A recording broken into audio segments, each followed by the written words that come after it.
Selamat malam teman-teman. Jadi di sini kami dari kelompok 1 akan mempresentasikan tentang perkembangan anak. Next.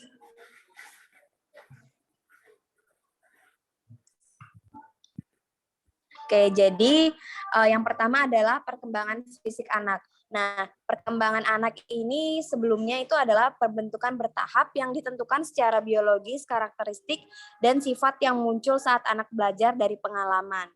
Nah, perkembangan anak biasanya tuh kalau anak yang tidak diperhatikan, perkembangan anak yang tidak diperhatikan dengan baik, maka akan berdampak buruk bagi anak. Nah, kita bisa lihat nih pada zaman modern sekarang, pengguna teknologi canggih pada anak usia dini mulai meningkat dan ditambah kurangnya tempat bermain luar ruangan yang aman. Nah, perkembangan fisik atau tubuh manusia merupakan sistem organ yang kompleks dan sangat mengagumkan.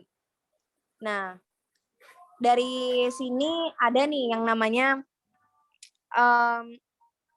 bisa aspek-aspeknya nih ada. Next. Nah, menurut Cullen dan Thompson mengemukakan bahwa perkembangan fisik individu meliputi 4 aspek. Yang pertama, ada sistem saraf yang sangat mempengaruhi perkembangan otot yang mempengaruhi perkembangan kekuatan dan kemampuan motorik.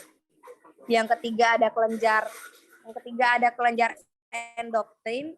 Nah, di mana kelenjar endokrin ini menyebabkan munculnya pola-pola tingkah laku baru seperti pada usia remaja, berkembang perasaan senang untuk aktif dalam suatu kegiatan yang sebagian anggotanya itu terdiri atas lawan jenis. Terus yang terakhir ada struktur fisik atau tubuh yang meliputi tinggi, berat, dan proporsi. Next. Nah, tahap lahir hingga usia 3 tahun. Oke, dari sini kita bisa lihat itu adalah pertumbuhan dan perkembangan fisik anak. Nah, ini itu dapat dibagi menjadi 3. Yang pertama ada tahap setelah lahir hingga usia 3 tahun. Jadi, dari anak itu baru lahir dari usia 0 sampai usia 3 tahun. Kemudian, next. Ada tahap anak-anak hingga masa prapubertas.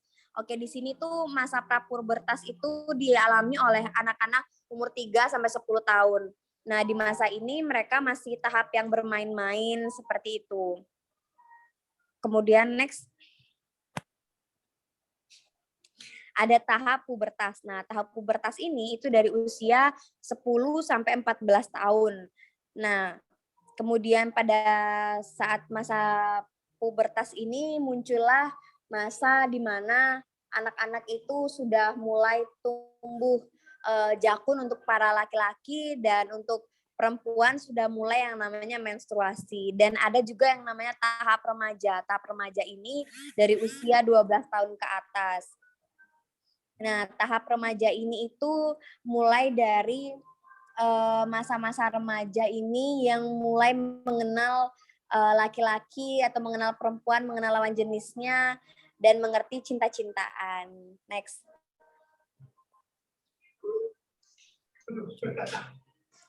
Oke, yang ketiga, proporsi tubuh anak berubah secara dramatis. Nah, seperti pada usia 3 tahun, rata-rata tingginya sekitar 80 sampai 90 cm. Dan beratnya itu sekitar 10 sampai 13 kg. Nah, sedangkan pada usia 5 tahun, tingginya itu mencapai 100 sampai 110 cm. Nah, tulang kakinya juga tumbuh dengan cepat. Namun, pertumbuhan dapat dikatakan tetap sampai kurang lebih tahun kelima. Setelah itu, mulailah apa yang disebut dengan Gestalt Wandel. Pertama, nah hal ini itu berarti bahwa anak yang dulunya mempunyai kepala yang relatif besar dan anggota badan yang pendek, mulai mempunyai proporsi badan yang seimbang. Jadi dulu anak-anak yang masih agak kecil, biasanya anak-anak kecil itu bisa terlihat kepalanya agak besar, tapi semakin besar mereka memiliki kepala, badan, tangan, kaki yang sudah seimbang. Nah, anggota badan yang lain menjadi lebih panjang. Perutnya mengecil dan Anggota badan lainnya mendapatkan proporsi yang normal. Nah, jaringan tulang dan urat yang lebih berkembang menjadi lebih berat dan jaringan lemak lebih melambat. Selama tahun kelima, nampak perkembangan jaringan urat daging yang secara cepat. Next. Oke, ada aspek lain yang sangat penting bagi perkembangan manusia adalah otak atau brain. Nah, otak ini merupakan sentral perkembangan dan fungsi kemanusiaan. Nah, otak ini terdiri juga dari 100 miliar sel syaraf neuron. Neuron itu gambarnya ada di sebelah kiri, dan setiap sel saraf tersebut itu rata-rata memiliki 3.000 koneksi atau hubungan dengan sel-sel saraf yang lainnya. Nah, sel ini juga terdiri dari inti sel yaitu nukleus dan sel body yang berfungsi sebagai penyalur aktivitas dari sel syaraf yang satu ke yang lain. Next.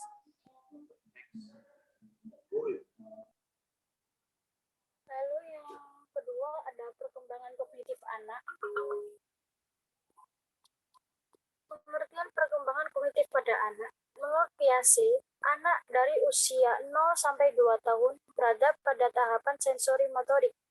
Pada tahap ini, anak membangun pengetahuannya berdasarkan apa yang ia tangkap melalui panca inderanya atau aktivitas sensor dan motoriknya.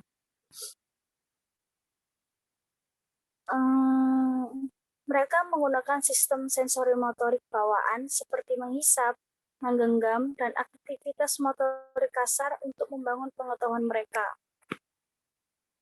Lalu, tahapan sensor motorik ini terdiri dari beberapa tahap, yaitu yang pertama ada tahap tindakan refleks, yaitu dari lahir sampai berumur 1 bulan.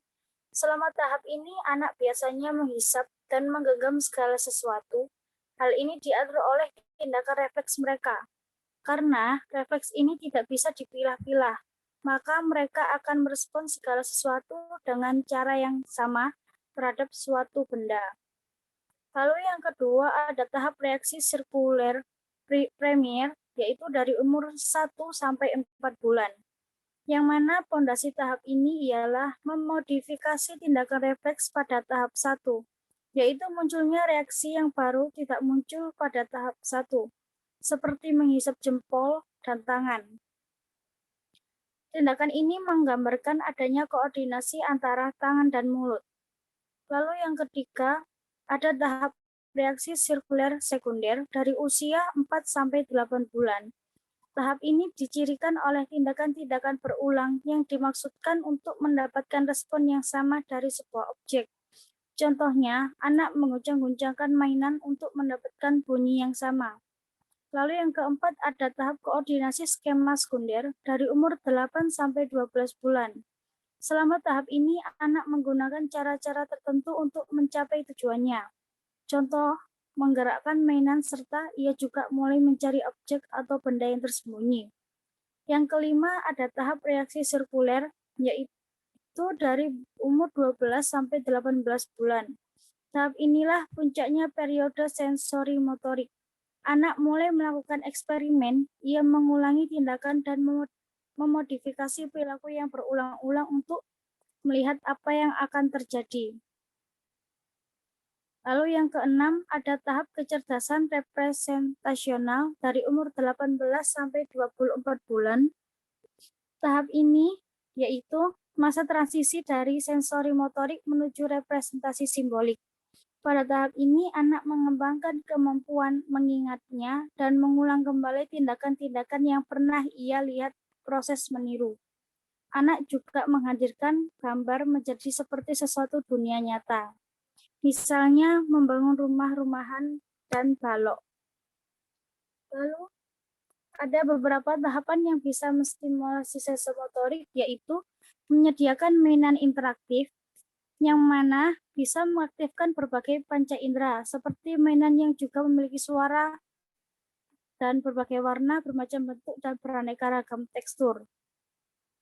Lalu, menyediakan lingkungan di mana bayi atau balita dapat merangkak dan bereksplorasi dengan leluasa.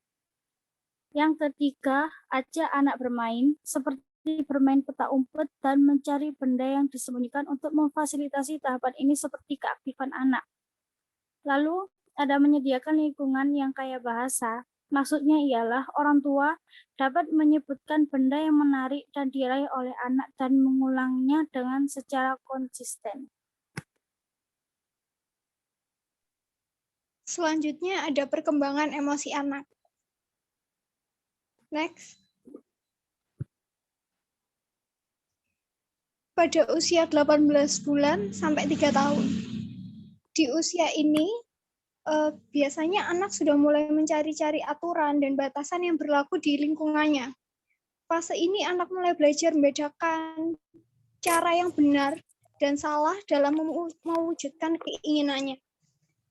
Lalu di usia 2 tahun, mereka mulai berkembang.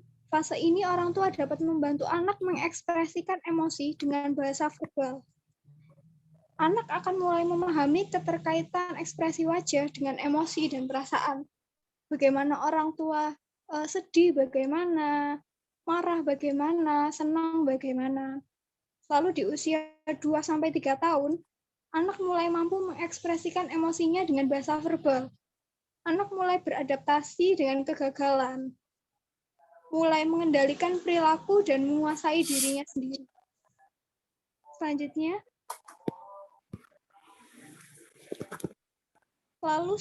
ada pada usia 3-5 tahun. Pada fase ini, anak mulai mempelajari kemampuan untuk mengambil inisiatif sendiri. Anak mulai belajar dan menjalin hubungan pertemanan yang baik dengan teman-temannya yang lain. Teman sebayanya, teman bermainnya, mereka bergurau dan lucu, juga mulai mampu merasakan apa yang dirasakan oleh orang lain.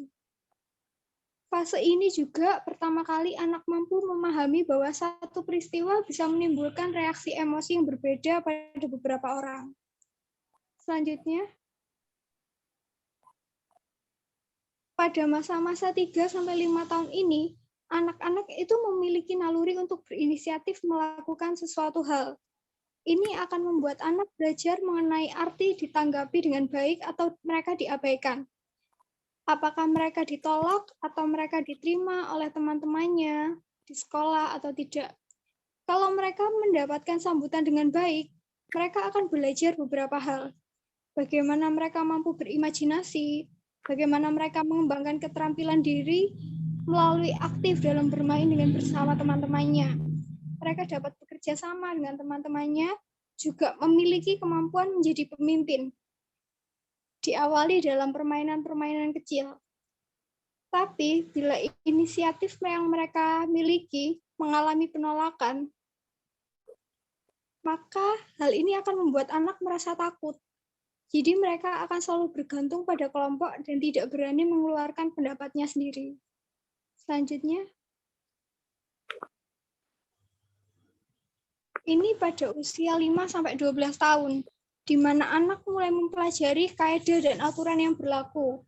Mereka mulai mengerti, mulai mempelajari konsep keadilan, dan anak mulai mampu menjaga rahasia. Informasi-informasi yang tidak harusnya mereka sampaikan ke orang lain. Lalu di usia 7-8 tahun, perkembangan emosi anak sudah menginternalisasikan rasa malu dan rasa bangga. Lalu di usia 9-10 tahun, anak dapat mengatur ekspresi emosi dalam situasi sosial dan dapat merespons stres emosional yang terjadi pada orang lain. Selain itu, mereka dapat mengontrol emosi negatif seperti takut dan sedih. Anak juga belajar apa yang membuat dirinya sedih, marah, atau takut, sehingga mereka belajar beradaptasi agar emosi tersebut dapat dikontrol oleh mereka. Yang terakhir, usia 11-12 tahun, pengertian anak semakin lebih baik tentang baik dan buruk, tentang norma-norma, tentang aturan, serta nilai-nilai yang berlaku di lingkungannya. Itu akan menjadi bertambah dan juga lebih fleksibel. Tidak sekaku saat mereka usia-usia anak-anak awal.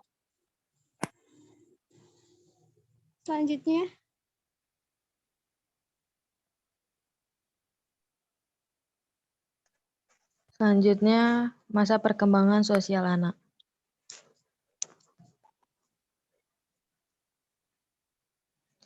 Peran orang tua sebagai pengasuh perlu diperhatikan dengan baik untuk mengoptimalkan perkembangan sosial anak. Perkembangan sosial anak pada usia 2 sampai 3 tahun tergolong pada tahap autonomi.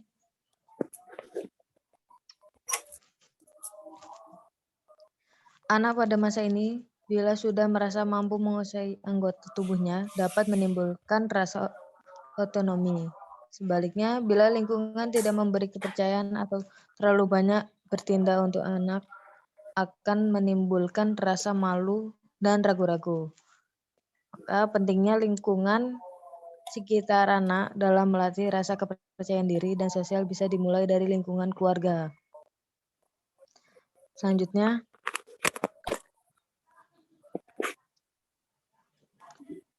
aspek perkembangan sosial anak. Pertama ada kompetensi sosial. Kompetensi sosial menggambarkan kemampuan anak untuk dapat beradaptasi dan dengan lingkungan mereka berada dengan efektif. Itu anak yang sudah memiliki kemampuan untuk ikut serta dalam kelompok sosial mereka akan mulai menyukai dan termotivasi untuk dapat diterima sebagai bagian dari kelompok bermain dan mempunyai kemampuan untuk dapat berinteraksi dengan temannya melalui cara-cara yang menyenangkan. Kedua, tanggung jawab sosial. Tanggung jawab sosial ditunjukkan anak melalui komitmen sosial terkait tugas-tugas yang perlu mereka jalani serta menghargai perbedaan individu dan memperhatikan lingkungannya. Sebagai hasil dari interaksi dengan lingkungan, anak memperoleh sejumlah tanggung jawab atas perilaku yang dibuatnya sehingga akan menimbulkan berbagai inspiratif untuk mencapai keinginannya. Selanjutnya,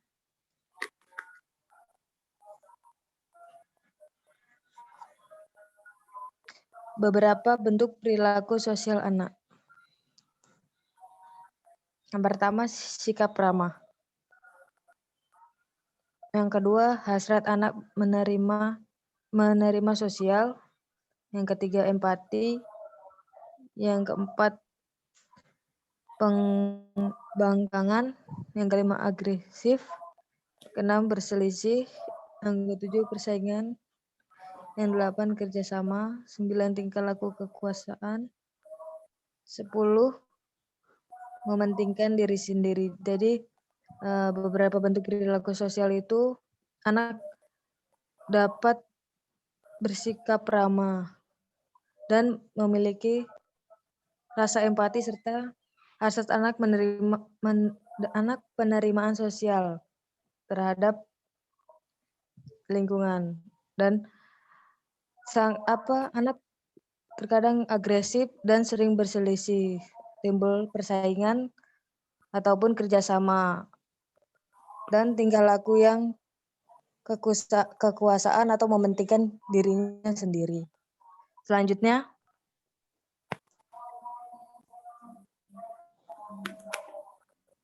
dimensi perkembangan sosial anak. Yang pertama ada self-help. Kemandirian umum merupakan kemampuan dan keinginan anak untuk melakukan segala sesuatu dengan sendiri. Kemampuan ini menjadikan anak dapat mendorong dirinya sendiri dalam melakukan aktivitas sehari-hari sesuai tahap perkembangan.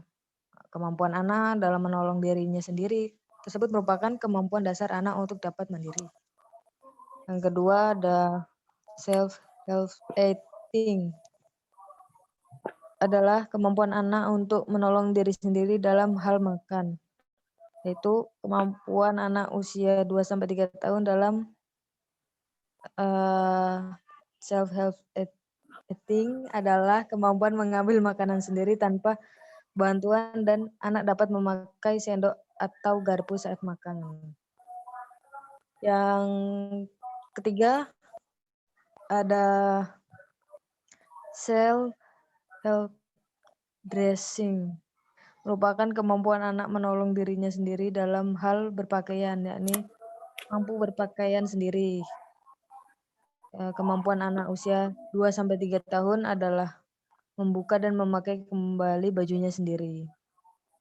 Selanjutnya ada occupation atau task, merupakan kemampuan anak untuk melakukan pekerjaan untuk dirinya sendiri untuk mencapai tujuan yang diinginkan. Nah, yaitu kemampuan occupation anak usia 2-3 tahun adalah memakai gunting untuk memotong kertas dan dengan lurus dan menyusun balok atau puzzle dan menyelesaikannya sendiri. Lalu ada communication, merupakan kemampuan anak dalam berkomunikasi seperti berbicara, tertawa, dan menggunakan simbol-simbol sederhana, seperti menceritakan kembali dengan menghubungkan setiap ceritanya dengan baik. Kemampuan komunikasi yang dapat dilakukan oleh anak usia 2-3 tahun adalah menghubungkan kejadian yang dialaminya menjadi sebuah cerita dan meminta untuk makan secara sederhana.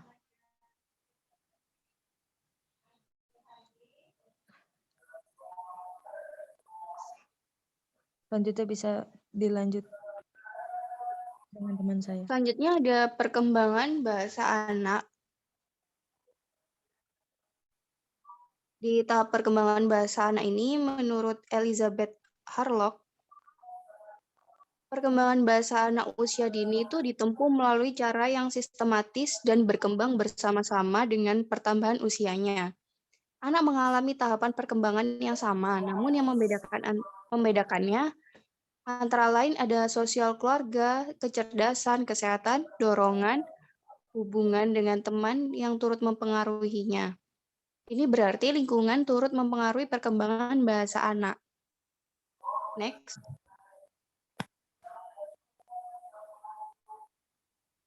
Ada 4 tahapan perkembangan bahasa anak menurut Piaget.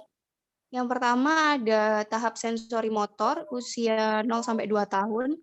Pada tahap ini kegiatan intelektual anak hampir seluruhnya itu gejala yang diterima secara langsung melalui indera. Jadi pada saat anak mencapai kematangan dan secara perlahan mulai memperoleh keterampilan berbahasa, mereka menerapkannya pada objek-objek yang nyata. Nah, pada tahap ini, anak-anak mulai memahami hubungan antara benda dan nama benda. Lalu yang kedua ada tahap praoperasional, 2-7 tahun. Di tahap ini perkembangan pesat dialami oleh anak. Anak semakin memahami lambang-lambang bahasa yang digunakan untuk menunjukkan benda-benda. Keputusan yang diambil hanya berdasarkan intuisi, bukan atas dasar analisis rasional. Kesimpulan yang diambil merupakan kesimpulan dari sebagian kecil yang diketahuinya, dari suatu keseluruhan yang besar. Anak dapat berpendapat bahwa pesawat terbang berukuran kecil karena itulah yang mereka lihat di langit ketika ada pesawat terbang yang lewat. Lalu yang ketiga ada tahap operasional konkret, usia 7-11 tahun. Pada tahap ini, anak mulai berpikir logis dan sistematis untuk mencapai pemecahan masalah. Masalah yang dihadapi dalam tahap ini bersifat konkret. Anak akan merasa kesulitan bila menghadapi masalah yang bersifat abstrak. Lalu pada tahap ini, anak menyukai soal-soal yang telah tersedia jawabannya, seperti pilihan ganda. Yang terakhir ada tahap operasional formal, usia 11-15 tahun. Anak mencapai tahap perkembangan ini ditandai dengan pola pikirnya yang seperti orang dewasa. Anak telah dapat menerapkan cara berpikir terhadap permasalahan yang konkret maupun abstrak. Lalu pada tahap ini, anak sudah dapat membentuk ide-ide dan berpikir tentang masa depan secara realistis. Next. Sekian presentasi dari kelompok kami.